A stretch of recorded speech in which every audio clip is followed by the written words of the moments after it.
Hey guys, it's Molly and welcome back to my channel. Today I'm going to be doing my June reading wrap-up video. So excited. I read 13 books this month.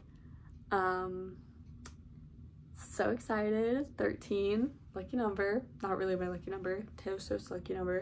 I don't know what my lucky number is. Maybe 15. I feel like that feels like a good number. Anyways, we're not talking about that. I don't know why I started talking about that. But yeah, we're gonna get into it. This was kind of an interesting reading month for me. I feel like every BookTokers has that every single month, but honestly it was. I haven't read this many books in a month at all this year. Like, I think this is honestly the most books I've read in a month ever. Maybe that might be saying too much, I don't know, but I just read so much and I loved most of it. So yeah, I just want to get into it and talk about it, give you guys my opinions, ratings, thoughts, all of that. So I'm so excited. So let's get into it. First, I'm gonna talk about Twisted Lies by Ana Huang. I had a differing opinion than I feel like most people have, so just give me a second. I gave this book a 1 star. Okay. It was just a little cringy. Alex was a little cringy. Not to give anything away, but there was some singing that I just didn't understand. Ava was a little cringy. There was also just like plot points. It also was just like the way that the book was written. I feel like there was a lot of plot points that she never like expounded on, that it was just kind of like, ooh. Which I know this is a series, so maybe those will be expounded on in the other books, but like I don't really see that happening, so I was kind of just like, what is happening? But I don't know, I was very invested in this book. It was very interesting, gave me Wattpad Mafia vibes. Alex was an interesting character, I will say. I honestly did kind of love Ava. I just don't think Alex and Ava should have been together, because Alex, I didn't like him. I'm sorry, but I gave that a 1 star. And then One Italian Summer, I gave a 4.75. I love this book so much. If you read my wrap-up video, my like mid-year wrap-up video, I talked about this book. This made me cry, and it gives me like huge Marjorie vibes. Basically, it's about this girl Katie. Her and her mom, the whole time Katie grows up, she has this kind of like very close relationship with her mom, and she very much looks up to her mom. And then she ends up dying. Her mom ends up dying of cancer, and so when her mom's alive, her and Katie were supposed to go on this trip to Positano because her mom had lived there when she was younger. She was like in her 20s, and Katie was like, and she wanted to take Katie and like show her all of her spots and places that she wanted to go. And then Katie ends up just going by herself, and then she ends up saying some things and learning things about her mom, and it was just such an amazing story, and honestly just made me cry. There's so many like quotes in here that I absolutely adore, and I just literally adore this book. And like, it's based in Positano, which is one of the most beautiful places in the world. And it just like, oh my god, like the quotes that she says about her mom. My mother, you see, is the great love of my life. She's the great love of my life, and I've lost her. If your mother is the love of your life, what does that make your husband? Like, it's just, like Rebecca Searle has done it again. I wasn't a huge fan of In 5 Years just because I didn't really like the main character, which honestly in this one too, I feel like the main character was a little unlikable. It almost feels like she is writing about herself, because it's very like, I don't know, the characters are just very similar. They're both like flawed in very similar ways, and I love that. I love how they're flawed, because sometimes characters, like main characters, I feel like in specifically like romance books, they can be not as real feeling, and I like when characters feel real and they kind of have like raw emotions. I always find that I like romance books more when there's like a little bit of a literary fiction almost aspect in it, where it's like, it's more like of finding themselves, and the characters are going through something, and then they like find something, and then they get together with the couple. Like it feels more like natural to me, and I like it more because it feels more realistic, even though I know like reading is supposed to be like an escape. And don't get me wrong, I love the unrealistic books, but I love books that are a little more like have a little to them, you know? So next is a book that I read on my Kindle. So this is my little Kindle. It's the Paperwhite, and then I have a bunch of little stickers on it. Love it. So the first book that I read on my Kindle this month was Don't You Dare by C.E. Richie, which I read one of her books, I think last month. Was it last month? I don't know. It might have been the month before. I think it was April. I don't know. But I really like C.E. Richie's writing. She writes Man Times Man, which is LGBT, and I really like the way that she writes it. It just doesn't feel like super, I don't know, it's just like super like natural. And this one is about two friends. I don't remember their names. I read this book like at the beginning of the month, so I just like, it's kind of out of sight, out of mind, and I don't have the physical book, so I don't really know the characters' names. But it's about two friends. They've been friends since like they were like little, and then they went through a situation together where they both lost their dads at the same time, and then they go to college together, and they kind of have this thing where they do like Don't You Dare, and it's like a dare or something. And so they're freshman year of college or junior year, something, they're like in college. They're roommates. I think it's their junior year. And they say like Don't You Dare at a party, and they end up hooking up together, and it's like a whole situation. And it turns kind of into like a situationship, but they're also like best friends and roommates, so it's a little complicated, but it was pretty good, and I gave it a 4 stars. Again, I really like C.E. Richie's writing. I don't know, I don't know if it's a girl or a guy. I think it's a girl. I really like her writing, and I really like her kind of the way that she writes dialogue is really fun to me. So, and they're just fun little books to read on your Kindle, because I think all of her books are on Kindle Unlimited, so if you need a little fun little book to read on your Kindle this summer, C.E. Richie's a good choice. Another good choice is the Chestnut Spring series by Elsie Silver. I like could not remember it. I read the first 2 in May, and then I read the last 2 this month. First one I read was Powerless, and this is the 3rd book in this series. Sorry, I'm getting so thirsty. There are currently only 4 books out, but I don't know how many books are going to be. I know there's at least 5 coming out, because I know the next book that's coming out is Beau's book. But Powerless is Jasper. Okay, so the first book is Flawless, and it's Rhett and Summer. And then the second book is Rhett's brother Cade, and then Summer's best friend Willa, and that's, what's the second book name? Heartless. That's Heartless. And then Powerless is Jasper, who is like kind of an adopted brother a little bit, like he's like an honorary brother, and then the boy's like cousin, and her name's, oh my god, why can I not remember her name? Frick, give me a second. Oh my gosh, this is not okay. What is her name?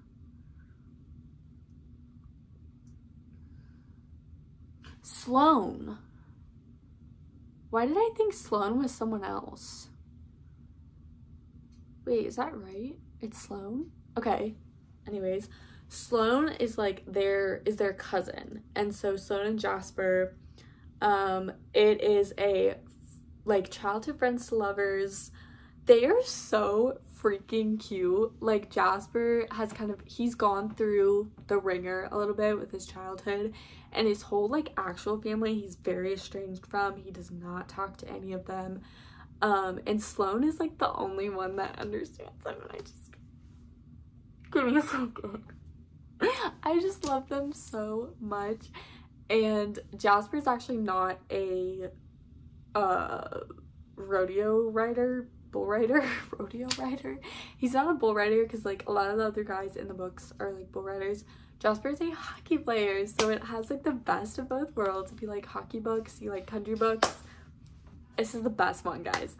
And Jasper is a goalie for one of the Canadian hockey teams.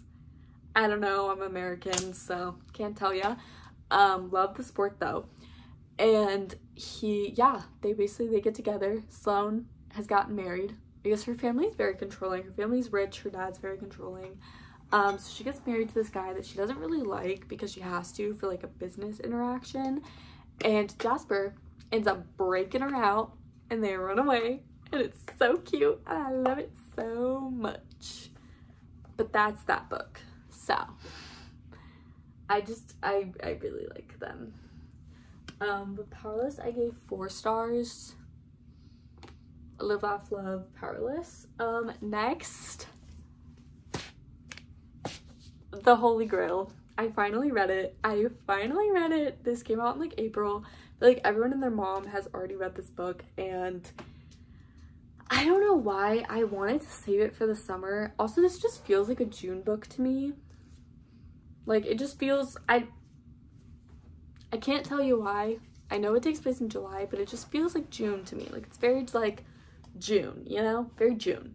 So this is Happy Place. This is Emily Henry's recent release. It's only in hardback, so I have the hardback, but I also annotated the crap out of it. Oh my god, reading this book was an experience. I don't think I've ever read a book that just fully encapsulates the feeling of growing up, and not just like growing up and like becoming like going from like teenager to adulthood or going from like childhood to teenager. This is more like being where almost like a lot of people have compared this to graduating from college and going into the real world and saying goodbye to your friends.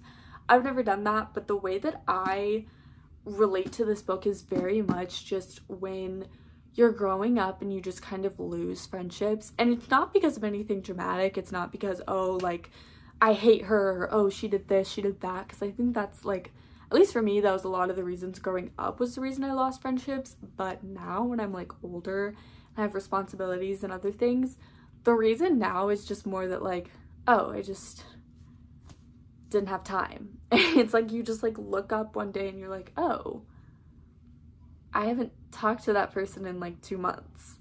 And I feel like this book just encapsulates the growing up aspect so much. And literally, if Mirrorball could be a book, Mirrorball by Taylor Swift or Midnights by Taylor Swift. She literally, Emily Henry quoted Midnights by Taylor Swift. Not Midnights, Midnight Rain. She quoted Midnight Rain. She literally quoted it. It's in here. That's all I'm saying. That's all I'm freaking saying. That's the only reason you should read this book. No, I'm kidding. This was a 5-star. This was literally like one of the best books I've read this year, maybe. But this is about Harriet and Wynne, and basically Harriet and her like college friend group, they every year, every summer, the same week, every summer, they go to this lake house that one of their friends has, I think somewhere in Maine, I don't know. And they basically just hang out for a week at this house. And this is the last summer they're gonna get to go because the stepdad of one of the friends, or the dad of one of the friends, is selling the house because of the stepmom, whatever, whole situation. But Harriet and Wynne, who were engaged, have recently broke up. And none of their friends know. So that's like the big thing, is it's just kind of like a whole situation. They're having to like fake it, and it's just, y'all, I was like, I did not expect to love this book as much as I loved it, because I don't know if I've talked about this, but I've had a very like on and off relationship with Emily Henry's books.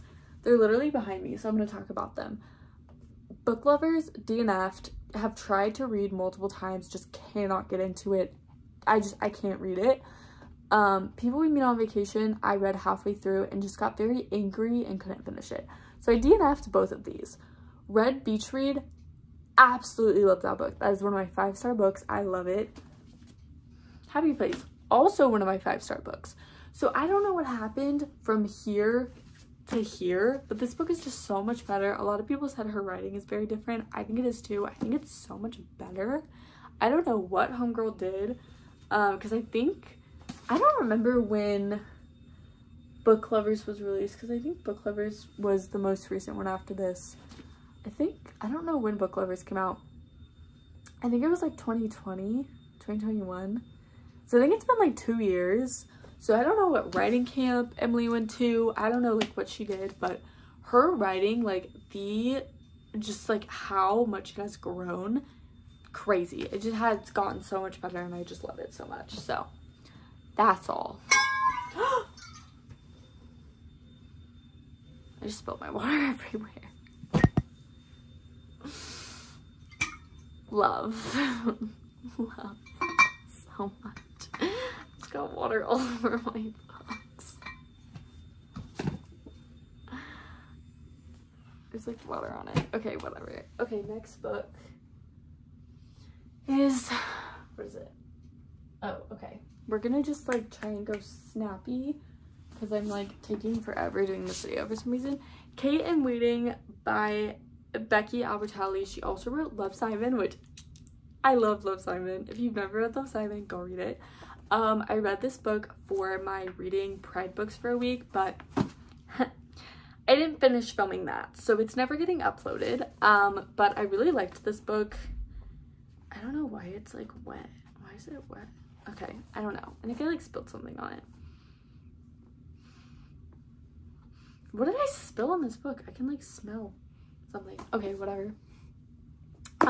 Basically this is about 2 high school best friends, Kate and Anderson, and they always share crushes. Sounds a bit just not good, right? And then they end up having a crush on the same boy. Things happen and it's just a very like coming of age, really cute. Loved it. Gave it 3.75 stars. Next I read The Song of Achilles, which I didn't love as much as I thought I was going to, but I still loved it. The Song of Achilles is basically a retelling of Achilles, and it's Achilles and Patroclus. No, it's like a Greek god. I'm not really a Greek god, Greek tragedy kind of person, but I really liked this book. It was really good and I gave it 4.75.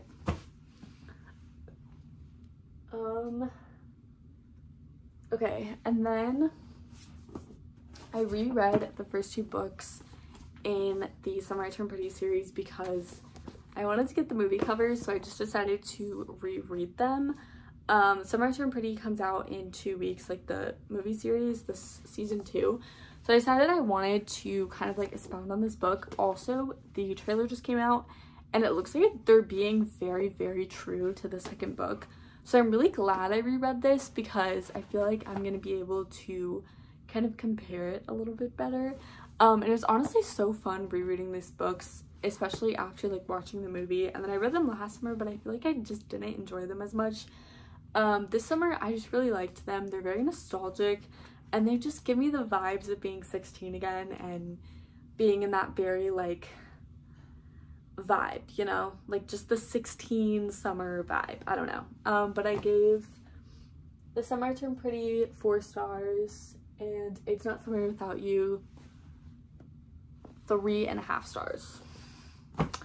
Okay, next, The Holy Grail. I also have the special edition. I reread the red, white, and royal blue. It's probably the 5th time I've reread this book. I also read the special edition chapter in like the special edition book. I love. But obviously this is still a 5 stars for me. It's also my signed copy and the annotations, guys. I annotated this book so much and I adore it. I still love it. I cry every time I read this book and I cried again. So that's all. Next, I have 2 more books and then a book on my Kindle. Morbid Family Rules. This book I did not love as much as I thought I was going to. It was just kind of slow in the middle almost, and I got kind of like stuck. I ended up finishing it, but I don't know, it just got really slow. basically this is about the Morwood family, and they are a family of con artists. Doesn't that sound so interesting? Like, that's the reason I picked this up, because it was just so interesting. I got it when I was in New York, and then Jillian is like the daughter, and she ends up trying to make the family go legitimate. She gets arrested, she goes to jail for 2 years, and she comes back, and she is not backing down. There's also a bodyguard romance in here, but it wasn't very good, so. But I loved this, I really did like this book. And I gave it 1.5 stars. Next is, I don't know, what did I rate this? Oh, 4 stars. This is Once Upon a Broken Heart, which you've probably heard of because I feel like everyone and their mother was talking about this book. And I really liked it. This is basically like fairy tale vibes. It almost gave me like Snow White vibes. I don't know why, but it gave me like very big Snow White. And this is about Evangeline, who lives in the South. So this is fantasy, but it's not very like complicated. Like, it's just very like chill, and they explain it and you just kind of like understand it. Evangeline lives in the South. Her family dies. Things happen. She basically calls on what is called the Fates, and she calls on the Fates because the boy that she loves is getting married to her stepsister with a bug. So she calls on the Prince of Hearts, Jax, and he comes, he saves the day, and then she ends up becoming like a hero because they like go to war with the Fates, and she like helps out, I don't know, whatever. And then she ends up going to the North to kind of be a part of this courting thing for the King of the North, or the Prince of the North, so he can become king. And then like trouble arises, and then there's this whole like adventure, and it's kind of crazy, and I really, really liked it. 4 stars. Next, my last Kindle book, I read Reckless, which I gave 4.75. This is about Winter, who is Summer's half-sister from the first book, and Theo, who is Rhett's like protege of bull riding, and they get together. I don't know like what's on the back of the book, so I don't want to give anything away, but basically they just like get together, things happen. I'm not really like explaining this book well, but there's like a really big plot point that happens, and I don't want to like give it away. But I really liked them because Winter's like character development, especially from the first book to now, is just so amazing. And you kind of get glimpses of her throughout the other books. And I really liked that because I feel like she had the most character development. You also got Theo's character development, and I saw a glimpse of them in Powerless, and I was just like absolutely obsessed. I was like, I need the book. And it came out this month. I think it came out on the 9th. So I literally, as soon as it came out, I downloaded it on my Kindle, and then I read it a couple days ago, and it was so good. So that's all. I hope you guys enjoyed, and I love you, and I will see you later for another book, another video. Bye.